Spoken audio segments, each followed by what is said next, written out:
Assalamualaikum warahmatullahi wabarakatuh. Kali ini kita berjumpa lagi pada mata pelajaran basis data. Perkenalkan, nama saya adalah Harkavin Mahawira. Kali ini kita akan belajar pada kompetensi dasar 3.3, yaitu tentang menerapkan teknik normalisasi basis data. Kemudian kompetensi keahliannya membuat perancangan sistem basis data menggunakan teknik normalisasi data. Sebelumnya, peserta didik harus sudah mempelajari materi pengetahuan 3.2 dan 4.2, yaitu memahami bentuk diagram hubungan antar entitas, kemudian mempresentasikan hubungan keterkaitan antar data dalam diagram ERD. Oke, langsung saja kita simak materi tentang basis data, yaitu 3.3 mengenai menerapkan teknik normalisasi basis data.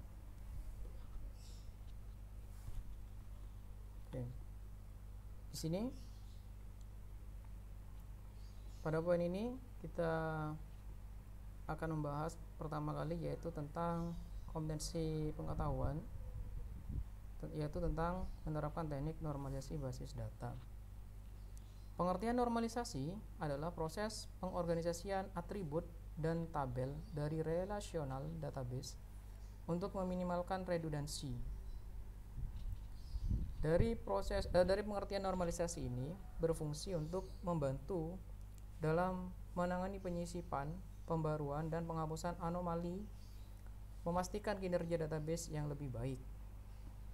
Redundansi itu sendiri adalah duplikasi atau penyimpanan data yang sama secara berulang dalam beberapa file.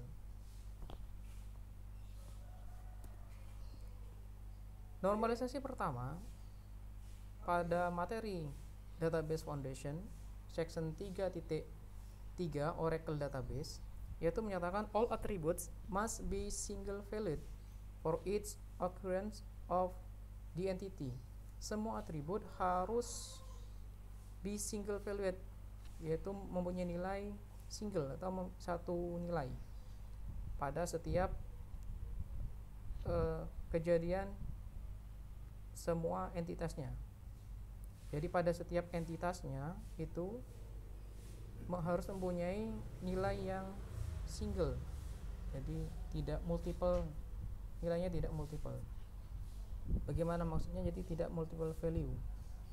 Kemudian perhatikan di sini first normal form, yaitu di sini each attribute must have a single value for each occurrence of the entity. Maksudnya adalah di sini terdapat sebetulnya ada satu tabel, yaitu pada tabel client di sini terdapat primary key atau unique ID, atributnya bernama ID, kemudian ada atribut lagi yang bernama date contacted, kemudian ada yang namanya atribut contact detail. Data contacted atau tanggal dihubungi, tanggal dihubungi, dan kontak detail dan detail kontak atribut mempunyai multiple value, jadi nilai yang banyak. Maksudnya tidak hanya satu ini, tapi ini bisa terdiri dari beberapa kategori lagi. Misalkan ada yang namanya lokasinya di mana, jadi selain tanggal dihubungi, juga ada yang namanya lokasinya, namanya siapa, kemudian nomor teleponnya berapa. Jadi date contacted ini mempunyai nilai multiple value, nilai yang lebih dari satu. Sebetulnya atributnya bisa lebih dari satu, sehingga pada normalisasi pertama yang mengatakan bahwa setiap atribut harus mempunyai a single value, nilai single atau nilai yang satu for it pada setiap occurrence kejadian pada entitasnya, pada setiap entitasnya. Sehingga dari tabel klien ini dijadikan dua entitas, yaitu entitas klien tersendiri, kemudian entitas kontak tersendiri. Entitas kontak tersendiri ini mempunyai yang awalnya date contacted, kemudian diberikan multi value, value-nya banyak, dijelasin ada location, ada name, ada phone number. Sehingga di sini ada penjelasan create an additional entity, membuat sebuah tambahan entitas, namanya entitas kontak dengan hubungan one to many. Jadi satu klien mempunyai banyak kontak, relationship to client, seperti itu. Itu pada normalisasi pertama. Jadi harus mempunyai nilai yang tunggal atau nilai yang single. Kemudian normalisasi kedua pada materi DFO section 3.3 Oracle Database mengatakan bahwa an attribute must be dependent on its entity's entire unique ID. Sebuah atribut harus bergantung pada semua unique ID entitasnya. Maksudnya bagaimana? Kita coba lihat penjelasan berikutnya, yaitu misalkan di sini ada dua entitas, yaitu entitas bank, kemudian ada entitas account. Nah, dalam entitas bank ada number, kemudian name, kemudian di account ada number, balance, date opened, dan bank location. Nah, di sini masuk dalam normalisasi yang kedua, yaitu bank location. Lokasi bank ini seharusnya bukan masuk pada entitas account, tapi dia harus masuk dalam entitasnya bank. Nah, di normalisasi yang kedua mengatakan bahwa sebuah atribut harus bergantung pada its entities entire unique ID. Jadi unique ID, semua unique ID entitasnya. Jadi bank location ini merupakan bagian dari entitas bank, sehingga nggak boleh dipisah seperti ini. Sehingga pada normalisasi kedua, atribut bank location ini dipindahkan pada atribut bank. Seperti itu. The bank location attribute is dependent on bank. On bank, not an account, bukan pada account. Therefore, oleh karena itu, this is not in to normal form. Ini bukan pada bentuk normal yang kedua. Move the attribute to the bank entity. Jadi pindahkan atribut ke entitas bank, seperti itu. Ini adalah bentuk normalisasi yang kedua. Kemudian normalisasi yang ketiga, no non-unique ID attributes can be dependent on another non-unique ID attributes.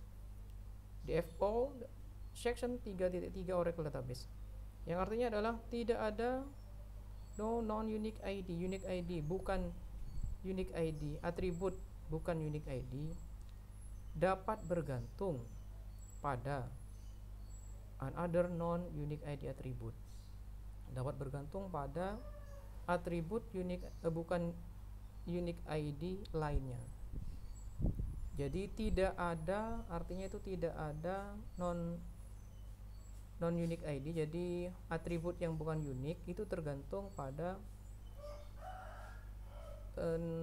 non-unique ID lainnya. Maksudnya bagaimana? Kita coba lihat contoh berikut ini. Oke, third normal form. Setiap atribut, each attribute depend only on the unique ID on its entity. Setiap atribut bergantung hanya pada unique ID dari entitasnya. Move any non-unique ID attribute that is dependent on another non-unique ID attribute into a new entity. Pindahkan beberapa bukan unique ID, atribut bukan unique ID that is yang bergantung pada another non-unique ID atribut non-unique ID lainnya ke dalam entitas baru. Contoh, di sini ada namanya entitas order. Nah, di sini ada ID, date, status, total, line item ID, quantity, price. Nah, di sini the quantity and price attribute are dependent on the order tabel ID and line item ID. Therefore, this is not in 3 normal form. Quantity and price, jadi atribut quantity dan price are dependent, bergantung pada order tabel unique ID. Jadi ini bergantung pada uh, unique ID, ya, unique ID pada tabel order pada unique ID. Jadi dia bergantung sini, dia bergantung pada sini, dan line item ID non unique ID. Jadi dia bergantung pada ini dan bergantung juga pada line item ID. Itu. Therefore, this is not in tree normal. Jadi artinya dua atribut ini ada ketergantungan dengan line item ID. Nah, ini di dalam normalisasi ketiga harus dibuatkan entitas baru. Karena perubahan quantity dan harga ini juga kan berpengaruhnya di sini juga di line item ID ini. Jadi saling keterikatan. Jadi ini saling mempengaruhi ini ke sini. Dan ini tidak boleh. Selain ini berpengaruh pada sini, ini juga berpengaruh pada ini.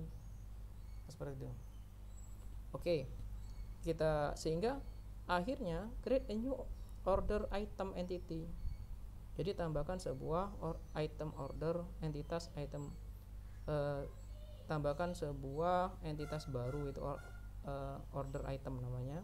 Move the line item ID, quality, pindahkan item ID, quantity, and price attributes, kemudian dan atribut price, harga, to the new entity, ke dalam entitas yang baru.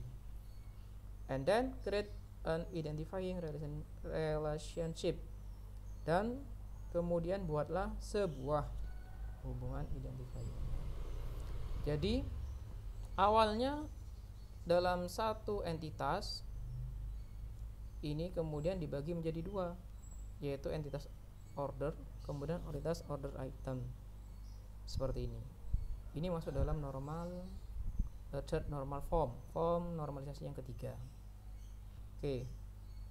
Kemudian seperti itu. Kemudian pada rancangan basis data, pada keterampilan kompetensi keterampilan 4.3, yaitu membuat perancangan sistem basis data menggunakan teknik normalisasi data.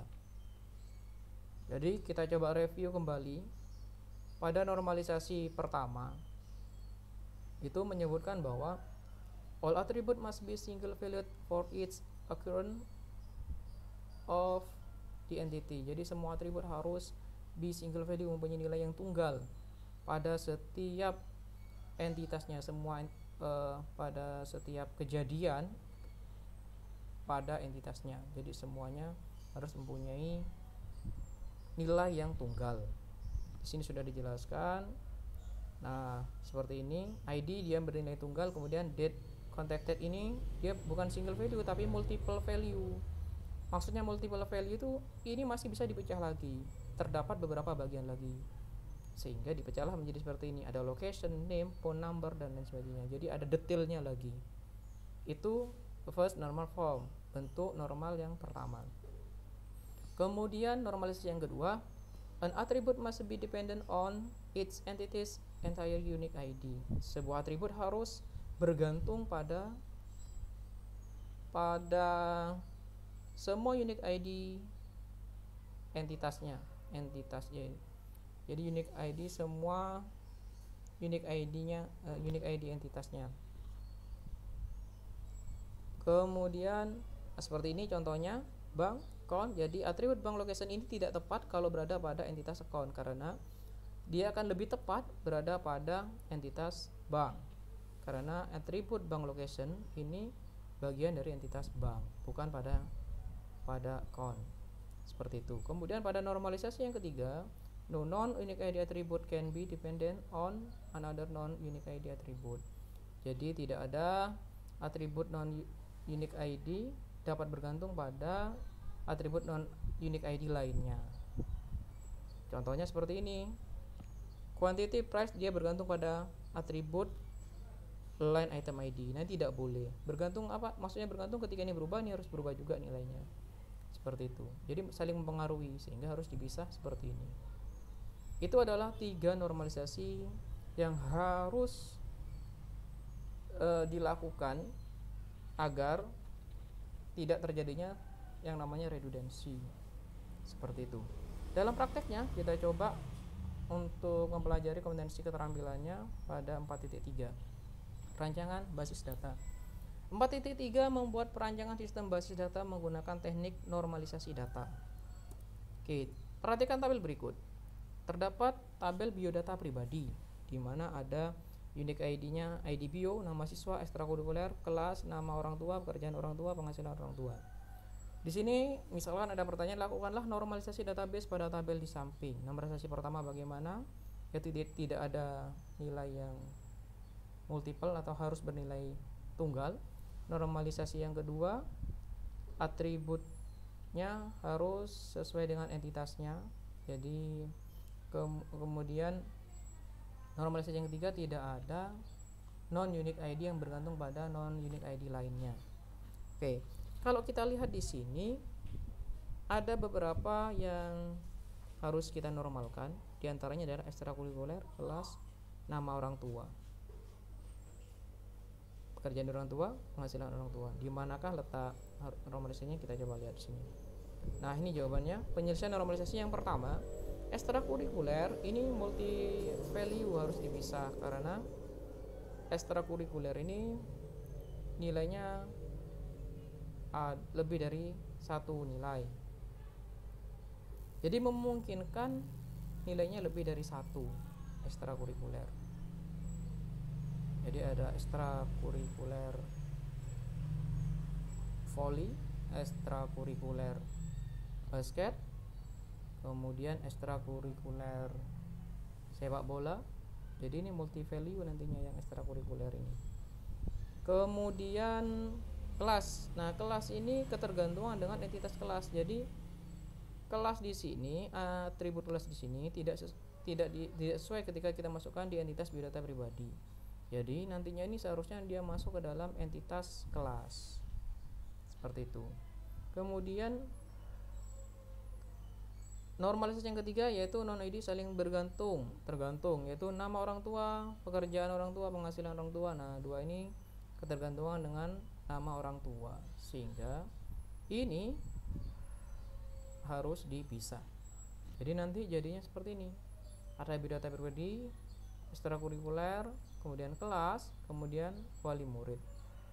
Jadi nanti akan menjadi setelah kita melakukan normalisasi menggunakan normalisasi pertama, 2 dan 3 terciptalah 4 tabel. Seperti itu dari cara normalisasi. Jadi kesimpulannya adalah proses melakukan normalisasi data adalah suatu proses wajib, hukumnya wajib, agar tidak terjadi redundansi data, sehingga sistem informasi berjalan dengan baik dan mengurangi ketidaksesuaian informasi yang diberikan. Oke, untuk prakteknya itu kita menggunakan Oracle SQL Developer Data Modeler. Bagaimana cara membuatnya? Itu sangat mudah. Kita coba loading.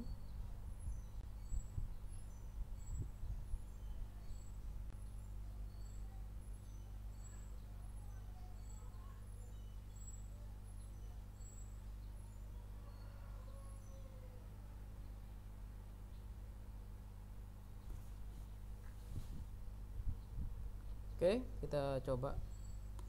Langkah pertama, kita buka di logical seperti ini.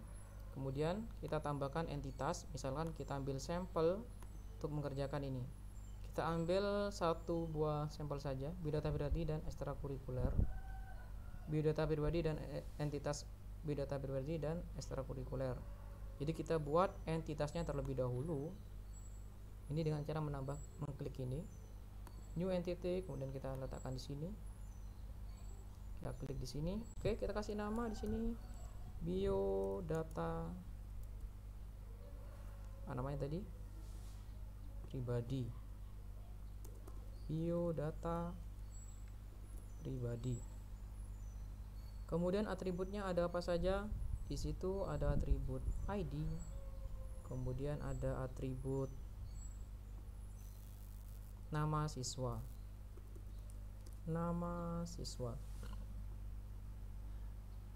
Oke, ID dia sebagai primary unique ID, sehingga dia otomatis mandatory, kemudian tipenya apa, kita pilih logical, data tipenya, source-nya misalkan kita buat source-nya itu integer, kita cari integer.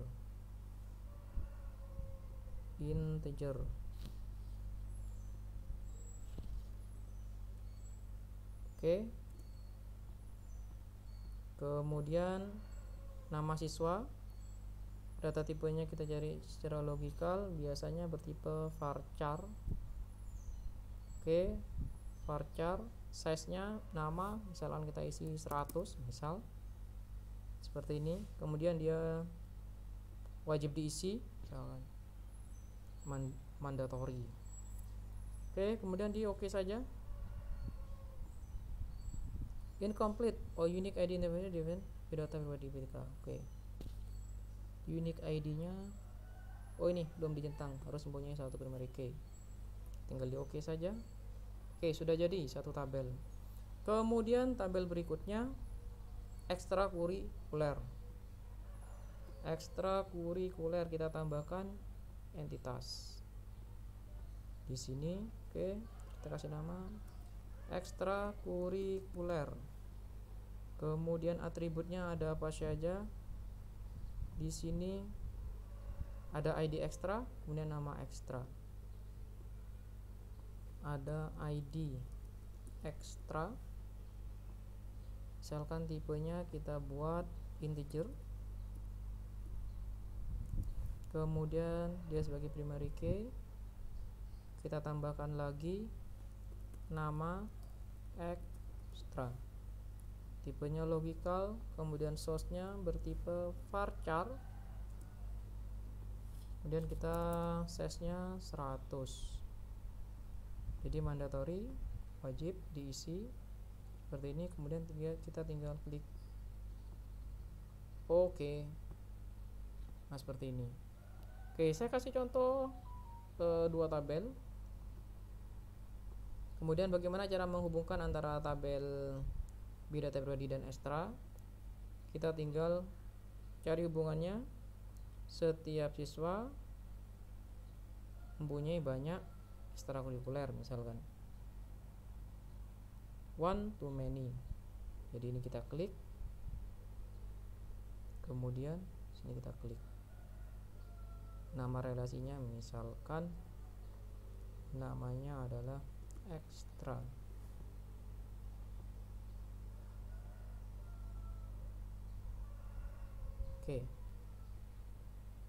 Oke, ini seperti ini jadinya. Oke, dari sini setelah kita membuat relasi, kita bisa memberikan sebuah nama pada relasi, label, yaitu di sini name of source.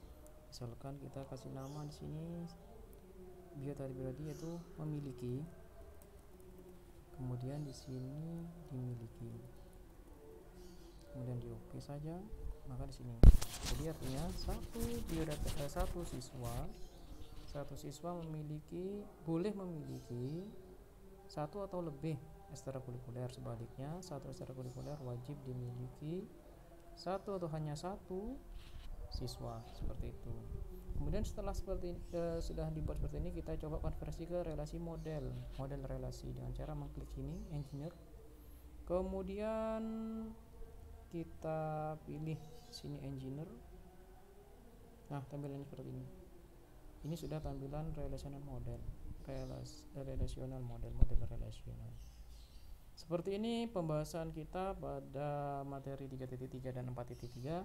Kesimpulannya, semoga siswa bisa menerapkan, peserta didik bisa menerapkan normalisasi 1, 2, dan 3, kemudian bisa mampu menerapkannya menggunakan aplikasi Oracle SQL Developer Data Modeler.